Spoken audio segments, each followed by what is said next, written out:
Welcome to this evening's event on the ethics of intervention. I'm Gareth Evans, until recently a member of a rather exclusive and small club which has just been spectacularly increased in its membership of former Australian foreign ministers. But I guess the more immediately relevant qualification that I bring to tonight's event is as the co-chairman just over 10 years ago of the International Commission on Intervention and State Sovereignty, which really invented this concept of the responsibility to protect as a way of organising both conceptually and politically our hitherto lamentable response to the problem of mass atrocity crimes, genocide and other major crimes against humanity and war crimes. I've been speaking and writing about the responsibility to protect ever since, and in the process getting up the nose fairly consistently of my good friend and colleague David Rieff, whose, I think, the unkindest cut of all was to describe me as writing on the subject with a quasi-religious fervour, but we'll hear more of him on that subject in just a moment. David Rieff, of course, as most of you will know, is a very well-known American journalist who's spent a lot of time on the ground in Balkans, Africa, Central Asia, in crisis conflict situations. A very well-known feature writer, New York Times, and just about every other publication you can think of. Very well-known writer of some important books, including the very moving memoir of his mother, Susan Sontag, Swimming in the Sea of Death, a son's memoir. And of course, most recently, the book that he's in Australia at the moment to publicise called Against Remembrance. David's written a lot of stuff on the subject of intervention, including just very recently, and the titles will give you the flavour, I think, of where he's coming from. On February the 13th in Foreign Policy, Save Us from the Liberal Hawks. November the 7th, the New York Times, R2P, RIP, Responsibility to Protect, Rest in Peace. And then back in June in the National Interest, Saints Go Marching In, when I was one of the naive saints mentioned most frequently in that dispatch. Anyway, that's what David's about, where he's coming from. I thought before plunging into the very particular issues associated with the international response to Libya and now Syria, it might be useful to spend a few minutes at the outset just looking at the concept of the responsibility to protect itself, the principles associated with it, and asking David to begin with what's not to like about this. Just very briefly, for those of you who are not as familiar as others with what this concept is all about, in short, it's as follows. The problem that's sought to be addressed is the problem of mass atrocity crimes, genocide, major war crimes, crimes against humanity, ethnic cleansing. The context in which that is being addressed is of a world which for centuries was famously indifferent to such crimes occurring within the boundaries of sovereign states, the view being taken that the Westphalian principles of sovereignty that have been with us since the 17th century really were not much more or less than a license to kill. Then the second part of the context is the reality that although in the aftermath of the Second World War, the Holocaust and everything else we remember with horror, there was a dramatic increase in the body of international human rights law and international humanitarian law, most notably the Genocide Convention itself, which purported to set new rules against this sort of horrifying activity or indifference or inaction on the part of states towards their own people. Notwithstanding that, very little happened in the decades that followed to make that mean anything at all in practice. And then we had the explosive series of events through the 1990s in which the talismanic events that we all remember and cringe, I think, to think of were Rwanda in 1994, 800,000 people being macheted to death in the space of a few short months while the world stood totally idly by. Even more horrifying in a sense, even though the scale was much smaller, catastrophe in Srebrenica in the Balkans just a year later when 8,000 men and boys were taken out under the eyes of UN peacekeepers, supposedly there to protect them, and massacred, butchered to death in neighbouring fields. And then the controversy over Kosovo, which was the result of did produce an international intervention, but not one that had any kind of support from the United Nations Security Council, because a Russian veto got in the way of giving it that legal authority. And throughout the 1990s, there was this big debate that raged, the debate about humanitarian intervention. The global north on the whole saying military intervention in these extreme situations was the only way to go, but that getting absolutely no traction at all in the global south for a whole variety of familiar and perfectly understandable reasons. An anxiety about what the big guys would do with that power if there was ever acknowledged they had a right to militarily intervene. So that's the context, and then the concept itself of the responsibility to protect was designed to meet the challenge of trying to create a consensus in an environment of a consensus-free zone about how to react to these situations. And the essence, I guess, of the doctrine or the concept as it was articulated, first of all by my commission, and as it's evolved further over the last 10 years, is really very straightforward. Partly it was presentational, which gives rise to the suggestion by David and others that this is really just old wine in new bottles. Partly it was presentational, shifting from the notion of the right to intervene to the responsibility to protect, moving the focus away from the right of big guys in particular throw their weight around and putting the emphasis on intervention to rather the notion of the responsibility of everyone and putting the notion on protection, looking at it from the victim's perspective. So that was presentational, but it was also substantive, because the big change from humanitarian intervention language and content of the previous few years was first in terms of a wider range of actors being involved. Humanitarian intervention was all about the big guys sending in the Marines. Responsibility to protect begins with the responsibility of the sovereign state itself and extends then to the responsibility of others to assist it and ultimately to become engaged if it's doing the wrong thing through incapacity or ill will. So a wider range of actors. Secondly, a wider range of responsibilities, not just focusing on what you do in an extreme situation, but thinking in terms of the responsibility to prevent through long-term structural measures, both before things occur but also after the event, post-conflict, post-crisis peace building, to try and address the underlying causes of these catastrophes. So very strong emphasis on the responsibility to prevent as well as the responsibility to react. And the third thing that was different was a much wider range of reactions or forms of reaction were built into the doctrine. So it wasn't just send in the Marines, it wasn't just the military option. A lot of attention is placed in the way in which this has been crafted and accepted internationally, at least in principle, on, first of all, persuasion, diplomatic negotiation, naming and shaming, diplomatic isolation, then other forms of pressure like targeted sanctions, International Criminal Court, prosecutions, arms embargoes, and things of that kind, of a non-military but nonetheless building the pressure kind. And then ultimately, and only ultimately, the option being that of military intervention in extreme cases. And the very last thing to say, to set the scene for this, is that those who promoted the responsibility to protect doctrine in the Commission report 10 years ago, even though this did not actually feature in the UN resolution which embraced this in 2005, it was very much part of the concept and remains part of the concept of responsibility to protect, that you only intervene militarily when a number not only of legal criteria, namely Security Council approval, have been satisfied, but also prudential and moral criteria. And those criteria in particular, the seriousness of the harm that you're seeking to halt or avert, whether or not the intent, the primary intent of those intervening is in fact to halt or avert that harm, or whether it's oil or bananas or some other national interest issue. Thirdly, the question of last resort.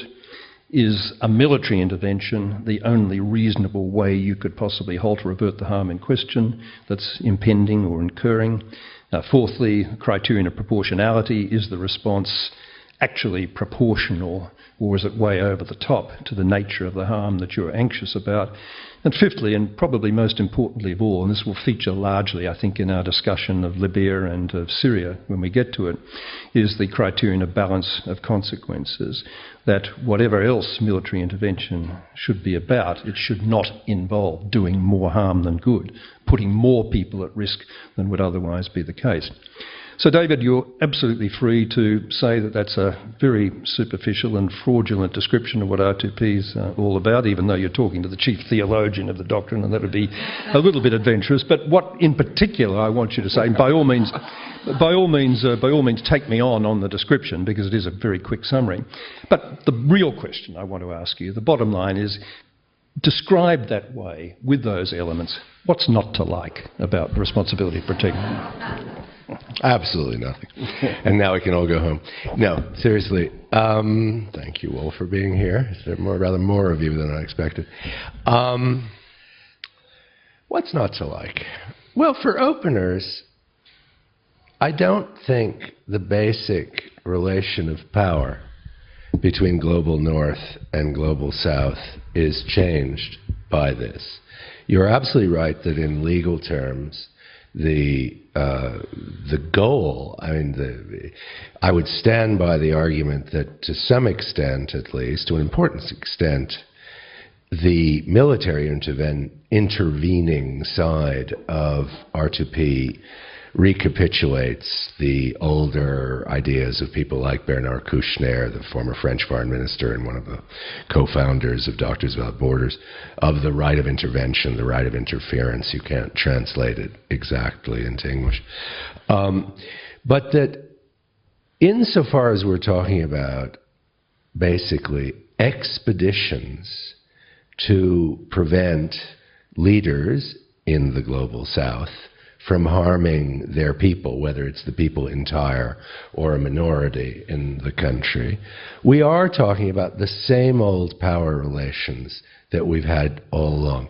Yes, it is one of the great strengths of R2P that it's firmly grounded in the UN system. I mean, we agree about a lot, just so you're all clear. I mean, one argues perhaps more fervently, and when people talk, there are many things that I agree with Gareth about, and incidentally, just so the context is clear to you, the undertaking of which Gareth is largely the author is an attempt to deal with disgrace, and he deserves all the credit in the world for having insisted against the grain of the Westphalian order, which is far more alive than the people who talk to you about globalization will admit, to try to figure out a way that somehow we could not simply stand by, that instead, there's a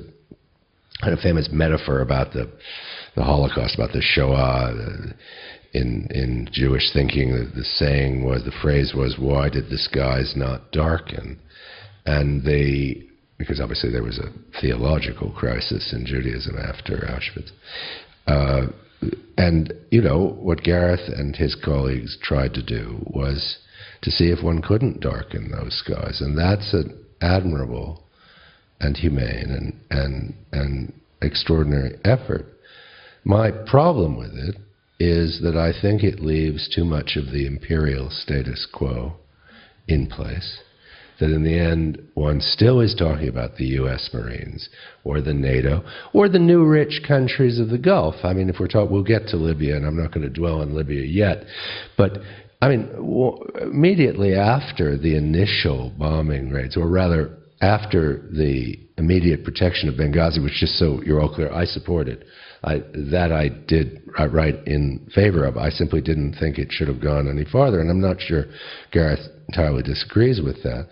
But as it became clear that the rebellion was stymied, Qatari and Egyptian commandos started being sent in. The Qataris and the Saudis have decided that in the Middle East, in the Arab Middle East, they wish to take a very interventionist line. So I agree, I concede that it's not only the old NATO powers, but the old There's also Nigeria and West Africa and the ECOWAS, ECOMOG. Well, and elsewhere. But there is, no, it's fair. It's fair. And had it been a regional effort, I mean, as we all know, as those of us who follow West Africa know, ECOWAS was a bit of a shambles, but it could have worked.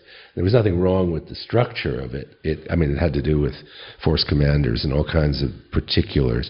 But I still think that it leaves a situation in which the same imperial powers that have been intervening in the global south forever, I mean for the last 200, 300 years, are still doing it, this time with UN sanction. And then I would go further. I was skeptical of it before. Syria has made me even more skeptical of it, because when the Russians and the Chinese vetoed a resolution that was partly inspired by the standards of R2P, although I don't believe R2P.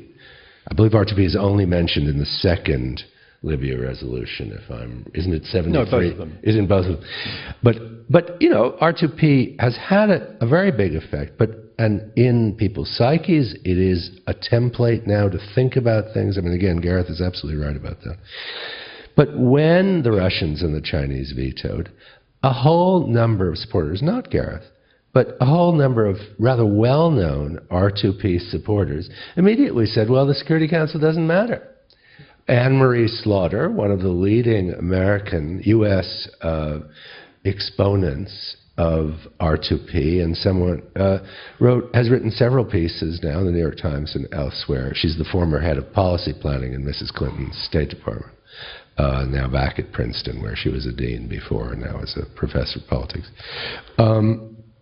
She said, well, we just need a coalition of the willing.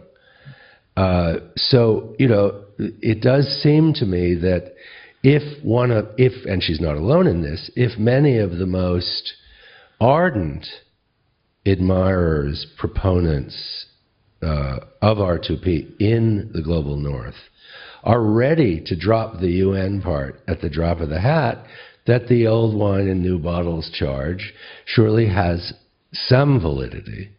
First point. And then the second point, and then I'll shut up for a bit.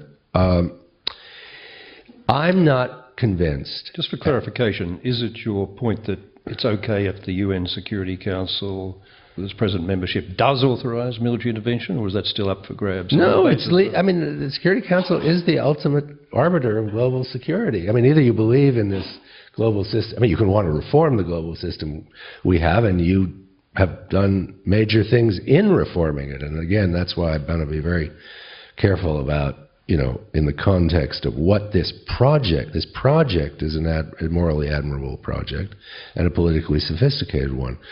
And the UN, I don't like the UN system, but it's all we have. You know, Locke said of reason, it's a poor light, but it's all we have. If the Security Council has the right to mandate these things, again, one can oppose it, but it is legal. But the fact that what I think Syria did, what the reaction to the Russian and Chinese vetoes did, was, frankly, I felt quite vindicated in my skepticism, because immediately the R2P people, I'd leave aside Mrs. Clinton's saying, and the permanent representative of the United States to the United Nations, Susan Rice, saying that this was a disgrace, and you know, the Russians and the Chinese were blocking the will of the world community. When the next time the Americans veto a resolution on Palestine, I mean, I hope the Chinese ambassador throws it back in their faces. But the fact that people are so willing to drop it does make me skeptical of it. And the other thing I want to say, and I'll literally give the title of this because the rest will be apparent, is I've been doing this since I went to Croatia in '92. At the end of that war, I stopped being, I'm too old for this now, but I stopped being a proper war correspondent after the first year after the fall of Saddam.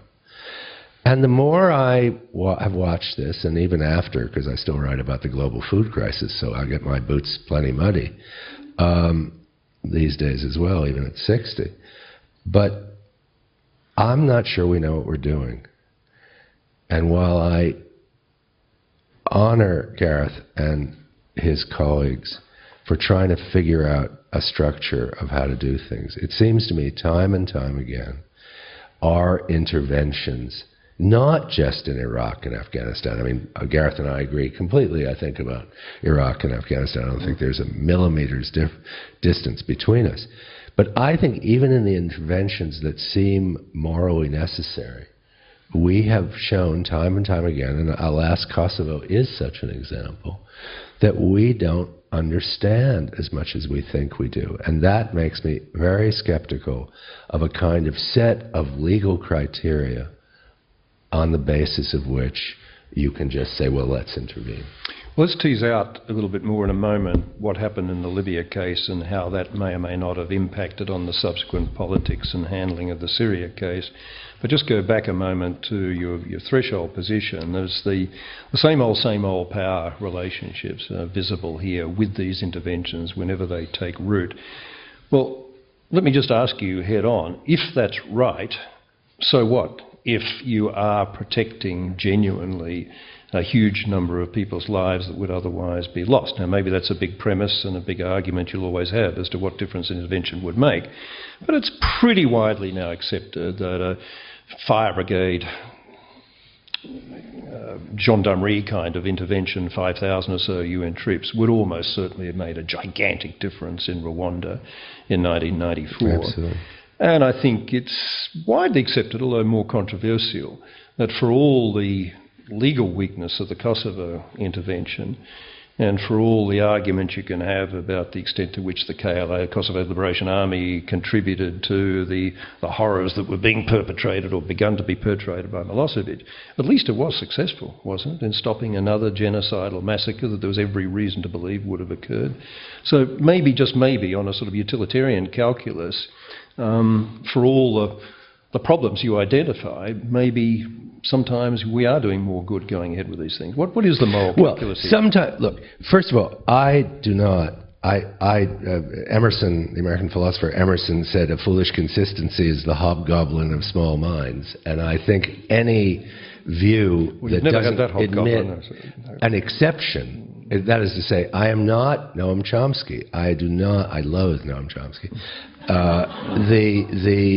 I am not consistently anti-imperial. If the American military had wanted to drop the 101st Airborne into Rwanda after Javier Romano's plane was shot down, I would have supported that entirely, and the fact that that would have slightly increased American hegemony in the world would have bothered me not a whit.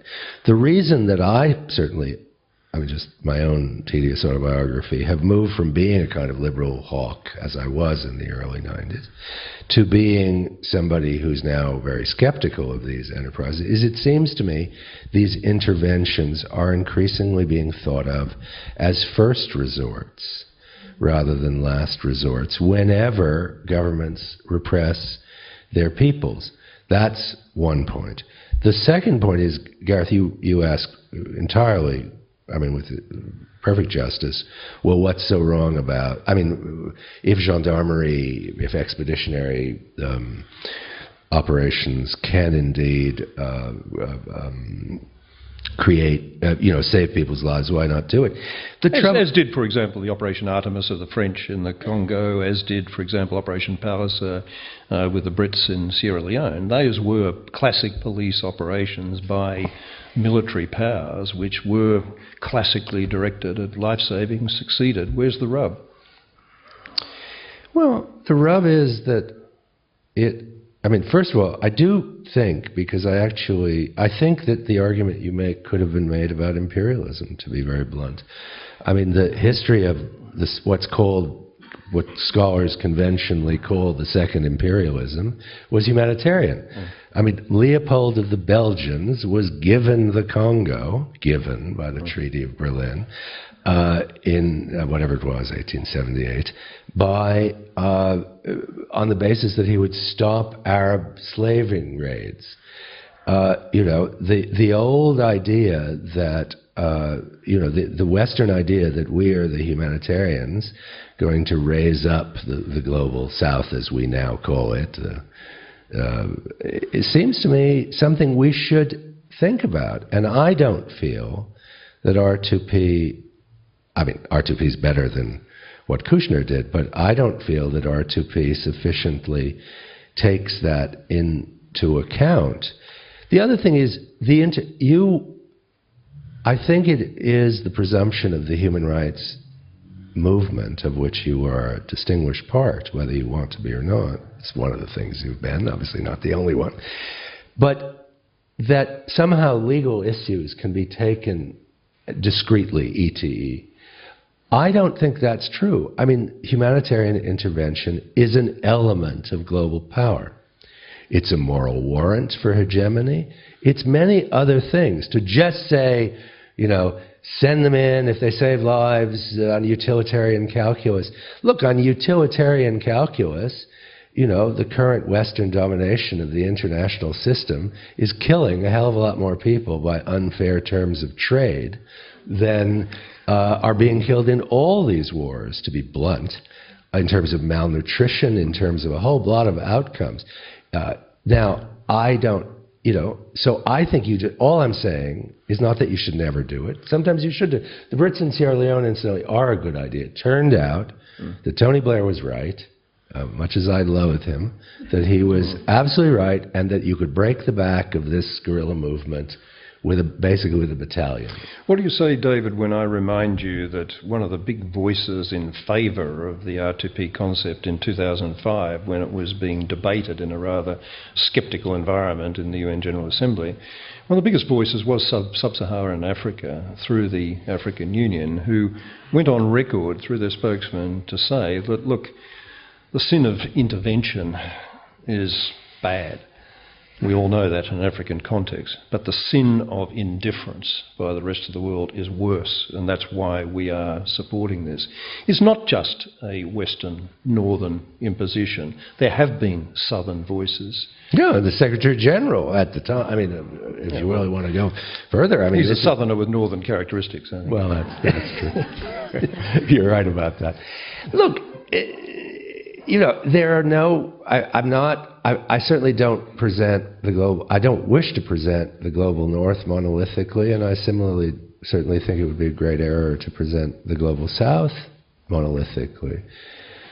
All I'll say about this is it seems to me, as practiced, that this has been the same old deal, that we are going to tell other countries. And, they're lousy countries, but, if I said to you, as a counterfactual, as a thought experiment, if I said, look, in colonial times, a lot of wars were prevented. I consider the British Empire a criminal enterprise, but even within that criminal enterprise, they did a lot of good things. They suppressed sati. Marx supported the British Empire in India because the British Empire had quite correctly abolished sati, the obligation of high-caste women to immolate themselves at the death of... Would you say, on that basis, it's war? Of course you wouldn't, not for a nanosecond.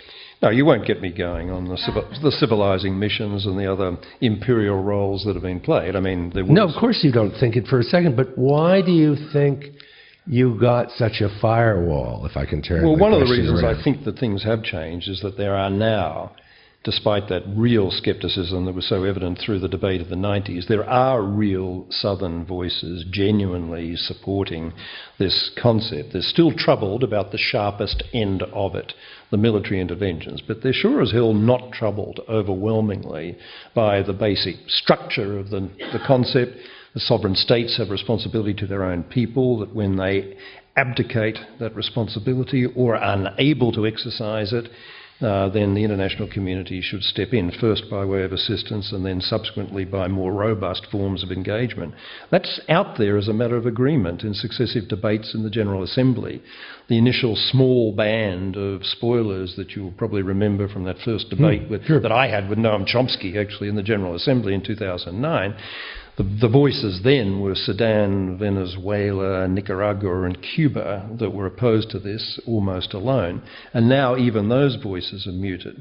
The only argument now is really about the circumstances in which military intervention is ever permissible. You don't get now running in the international forums that reflex anti-imperialist, anti-colonialist, empire civilising mission syndrome that you describe. You get a hell of a lot of it in the academic literature still, but not much in the real world of diplomacy that I've noticed. But let's turn to the sharp end cases that have really tested the world now in the last 2 years, beginning with Libya and now moving on to the situation in Syria, where, as we all know, the Security Council is paralysed and horror is occurring.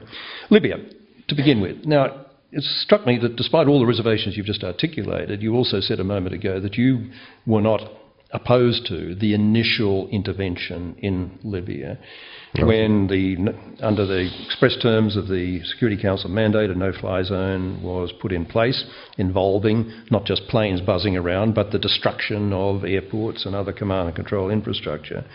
And you were not opposed, and I wasn't opposed either, I was supportive of it, the application of military force from the air against the concentrations of troops that were outside the walls of Benghazi and about to perpetrate a massacre if they'd been allowed to proceed unimpeded. Okay, well, that's a start. We're agreed about that, and it's one of the reasons I've said constantly that at least back in February, March, in this sequence of events, these two successive Security Council resolutions, both invoking the principle of responsibility to protect, the first one warning Gaddafi, condemning the violence that was occurring against unarmed civilians and imposing sanctions and threatening criminal court prosecution, and then 3 weeks later, the express authorisation of all necessary means. I've said that was a textbook example of responsibility to protect, excuse me, again, at work. It's perfectly true that what happened thereafter, however, has led to, I think, a diversion of views about this, with all sorts of people wanting to maintain the cheer squad all the way through, but people like me, and certainly by the sound of it you, getting very, very edgy indeed about what subsequently happened. Would you like to tell, if that's right about the beginning, absolutely. It still puts a little bit at odds with the theory anxiety about the forces of imperial darkness coming in to do these rescue missions. But putting that aside, you're prepared to do it, situation ethics. What changed as things moved on after that in subsequent months that made you more concerned? Well, what changed were two things. One, I think, and if I had such an important role in the creation of R2P and in this, as you say quite rightly, astonishing change in tone in the UN General Assembly, which is very much the people, the R2P people who lobbied, again, it was quite a steep hill right after the commission, your commission, and by the time 2005 rolled around, indeed, it was a bunch of states that nobody, frankly, whose views nobody thinks are sincere. They may sound good.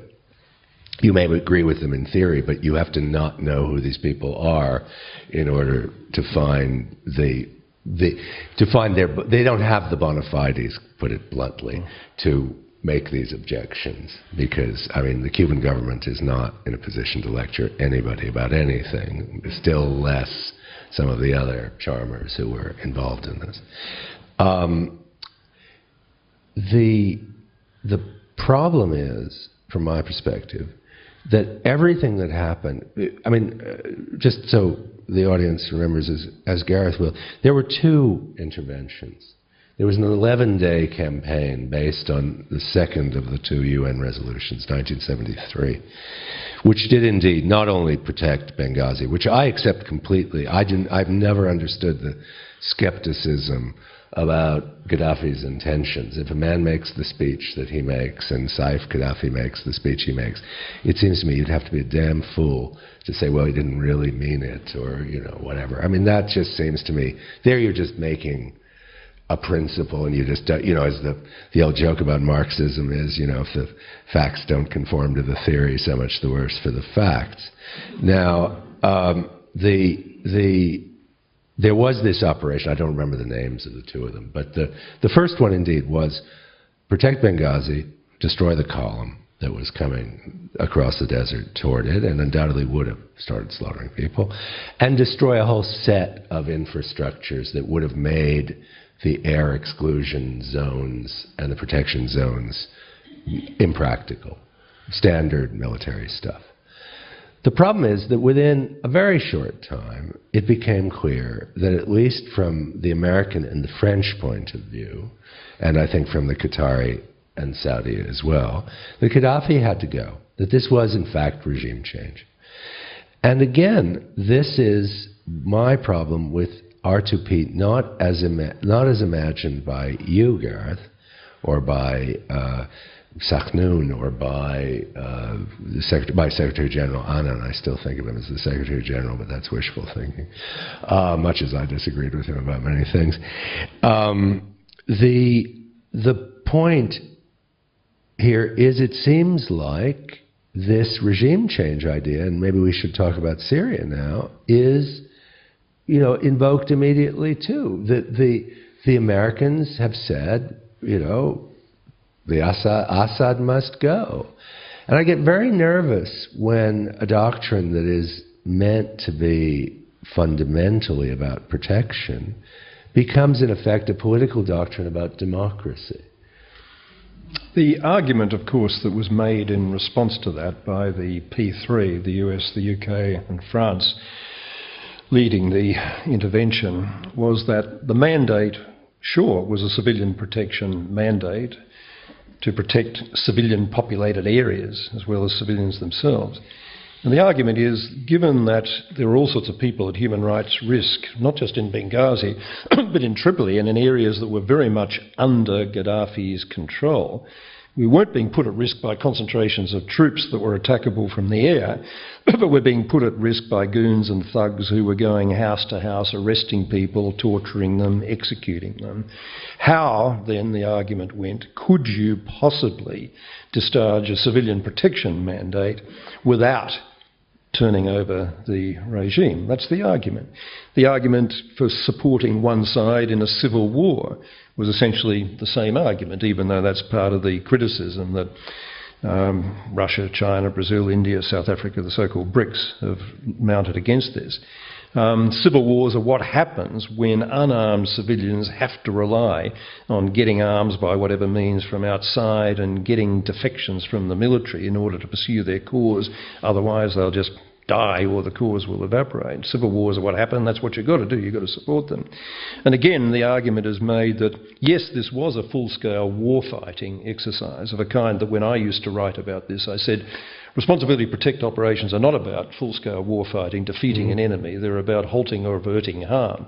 But I was thinking about Sierra Leone, I was thinking about Rwanda, I was thinking about Srebrenica, I was thinking about Kosovo too, but manageable constraint. But really, I was forced to rethink my position on this by those arguments. What do you say to those arguments? They're not bad arguments. Well, look, this may sound very trivial, but I do think language matters. As I said in one of the pieces you cite, if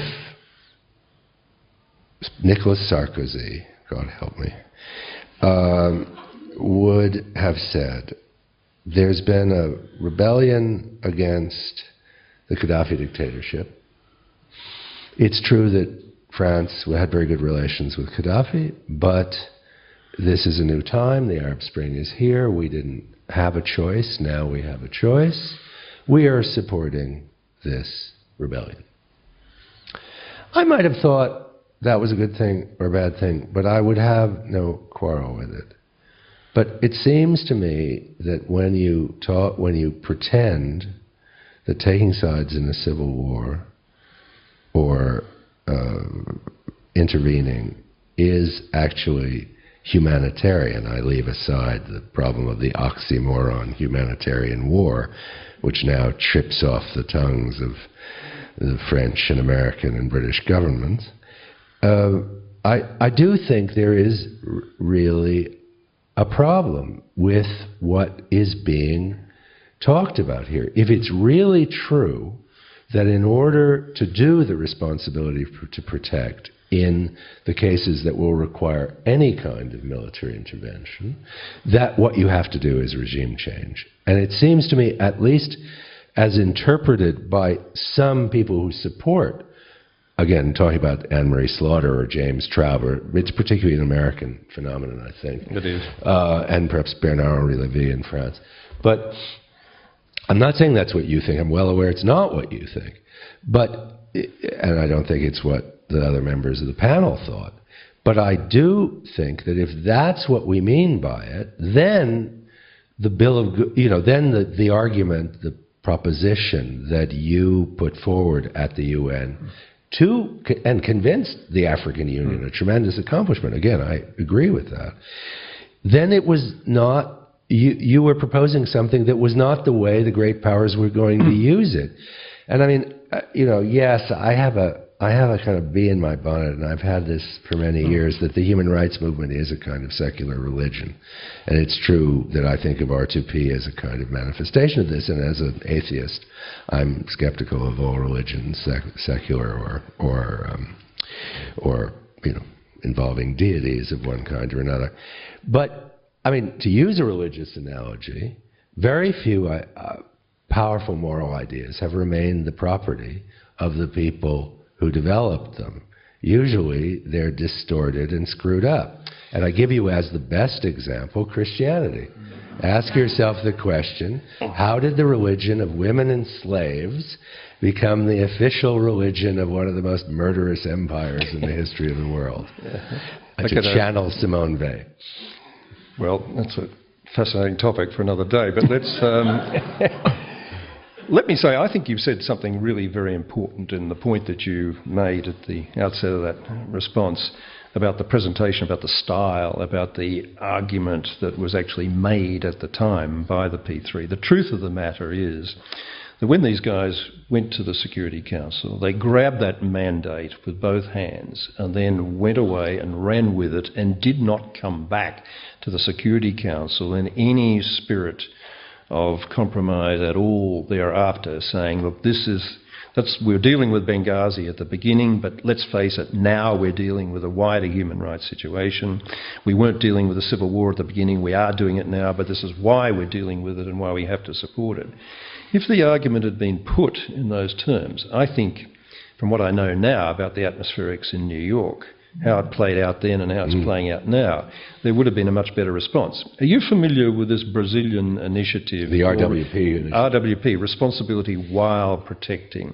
This is an initiative that the Brazilians, who are one of those most opposed to the implementation phase of the Libyan intervention, they're on the Security Council at the time, still are, and they've said, look, we're not tackling the fundamental principles of R2P itself, but we sure as hell are deeply unhappy about the way it was implemented. And what we're arguing for, and this is a debate that's out there now running in New York, and getting a real degree of traction and getting some positive response at last from France, of all people, and the UK. Not much from the US, I have to say, yet. And the argument essentially is there's two things are necessary. One is, before we approve these mandates, we really are going to have to be satisfied about these criteria of last resort and proportionality and balance of consequences that we've been talking about, but we've never made part of the formal repertoire. That's point one. And point two, there's got to be some kind of monitoring and review mechanism in the Security Council process which will enable these mandates to be reviewed.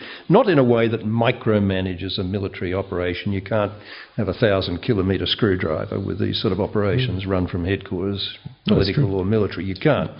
And that's one of the arguments that you've got to deal with the P3. But this is the point that's being made. And my instinct, and I've been in New York a couple of times in the last 2 months and debating this with people, my sense is that if this can take hold and if there can be some measure of understanding and acceptance that this stuff can't be just shoved down people's throats, but there's got to be genuine consensus about it, I think there's a chance of getting back onto some sort of consensual ground when it comes to the basic principles we're talking about here. Now, no doubt it's going to be too late to be of any use in the Syrian context. No, it can't work for Syria. And we'll come to Syria right now, but I think I'd just be interested in any comment you've got to make about that, because you are familiar with this debate. R2P is a fact. I mean, people like me, I used to have a friend in Oxford who said losing side of history, only place to be. And, it doesn't R2P is now a fact of international. I mean, Gareth, this is a tremendous achievement, folks. This doesn't happen very often in world politics, international politics. I mean, this is a new norm. There's no question about that. The question is, as I said before, is will the norm in fact be distorted to a point where if something like the Brazilian proposal is not accepted, I think it will be distorted, NATOized, whatever you want to call it, to a point where people like Gareth may very well not supported in the form that it is usually expressed, unlike the Americans and Bernard-Henri Lévy, who never met a war he didn't like.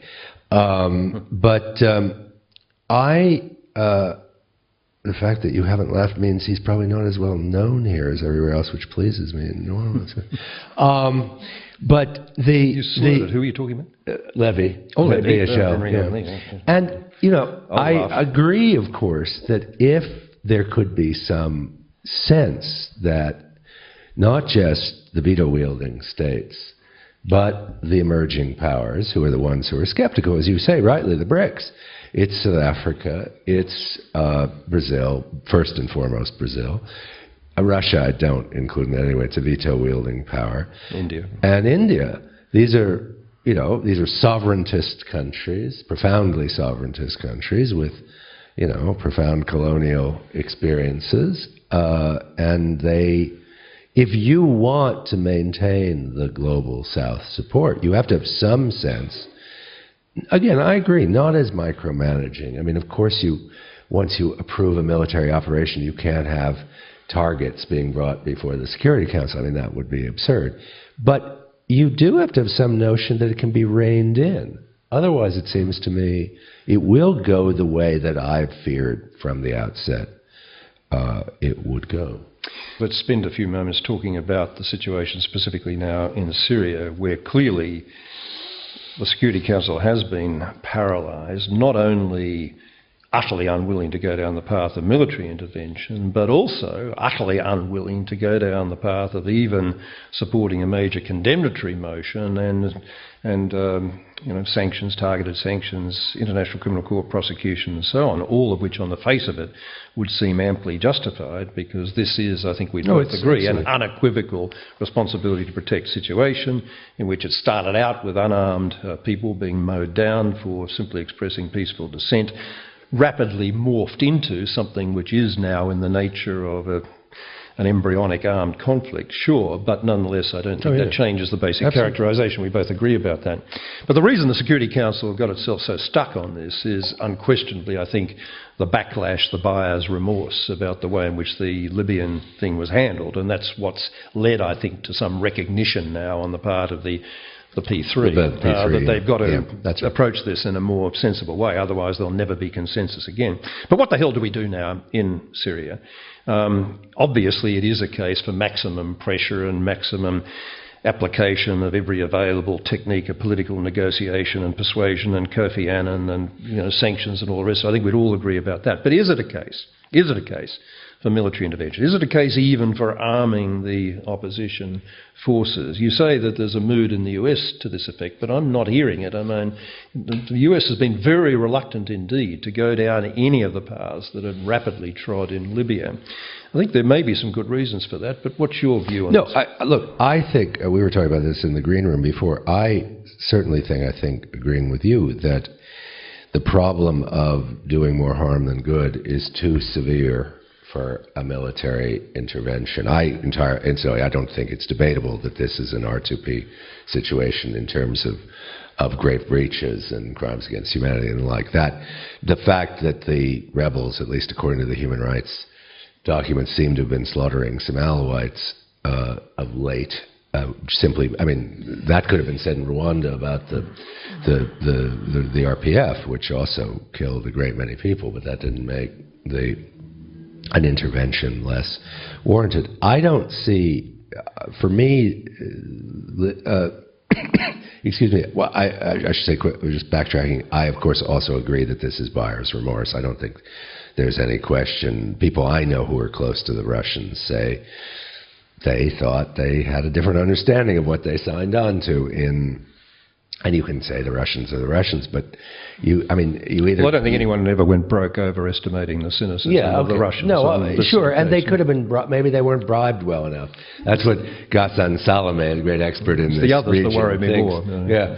But it just seems too risky to me. As far as the American view goes, my impression, I think your contacts are probably better than mine, but my impression is what the State Department wants is for the Qataris and the Turks to do it.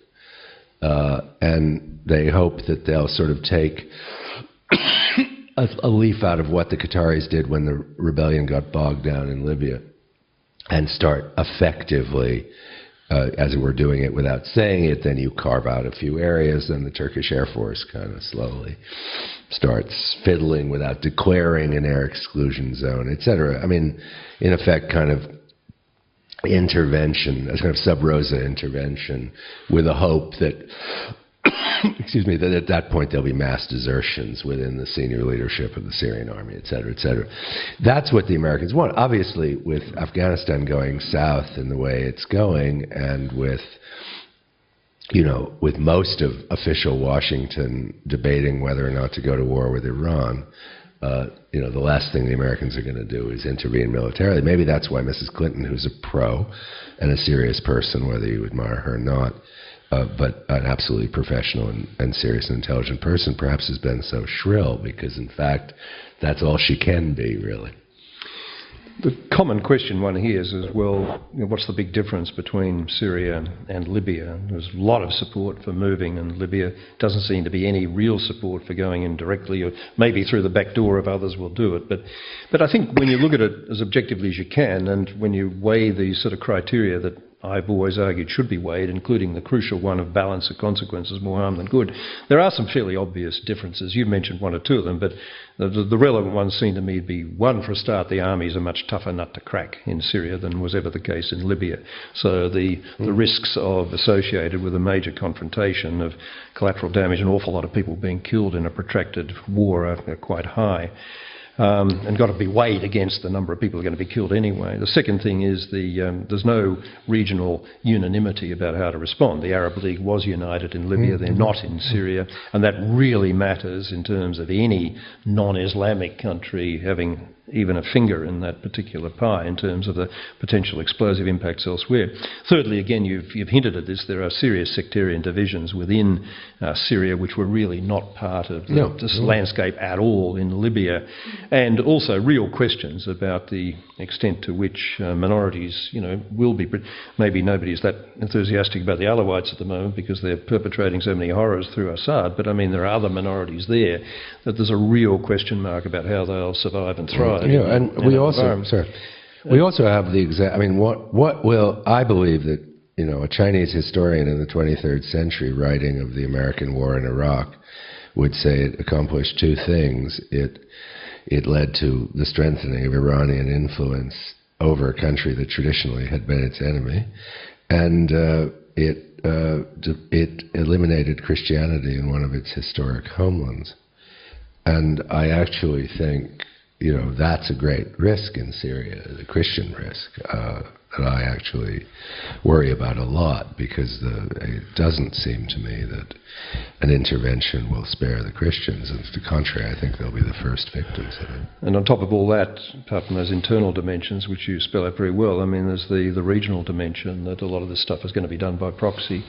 By other powers and players in the region, with consequences that are very hard to keep in a box. So I think the reality that we're facing is that nobody is really being very willing, for fairly rational reasons, to go down the path of military intervention.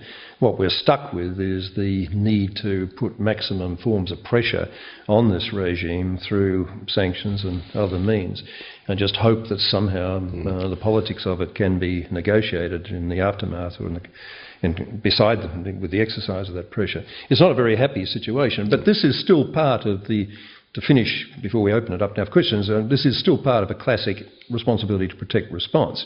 Responsibility to protect is about getting an end result of protection by whatever means is most effective and actually works. And if you can't apply the military one, or there are good reasons against going down that path, there are other options that are potentially available. Kenya, for example, was the most classic responsibility to protect situation of we could ever imagine in 2007, 2008, when you remember in the aftermath of the contested election, there were church burnings, there were 20,000, 30,000 people being displaced from their homes on ethnic grounds in the Rift Valley, and that was resolved, maybe not permanently, but resolved by effective diplomatic mediation, again by Kofi Annan, who's gone in there. So this is part of the repertoire of responses that is available, and we shouldn't be too hung up about the military one. Yeah, it's true. I was just taking the positive side of this uncharacteristically, that the most successful uses, both of R2P and of the International Criminal Court, have been informal back-channel uses. There are a number of instances where threat of prosecution at the ICC has changed the dynamic of a negotiation, including, for example, agreeing to lift the threat if certain things were done. It's not always saying some purist position about. And Annan, who's the greatest ex-Secretary General, whether, you know, one can talk about his record in office, but I mean, what he's done since he's left office has really been extraordinary in many places. And he did this brilliantly using R2P, basically behind the scenes, and getting that government and the opposition to change their policies. Well, David, I think there's a bit more agreement between us, in fact, than rather meets the eye from that exchanges in the public press. Yeah, well, that's probably true. Well, I think we should wrap it up there and let you get off to dinner. Thank you for being such an attentive audience, and thank you, David, for coming to visit us.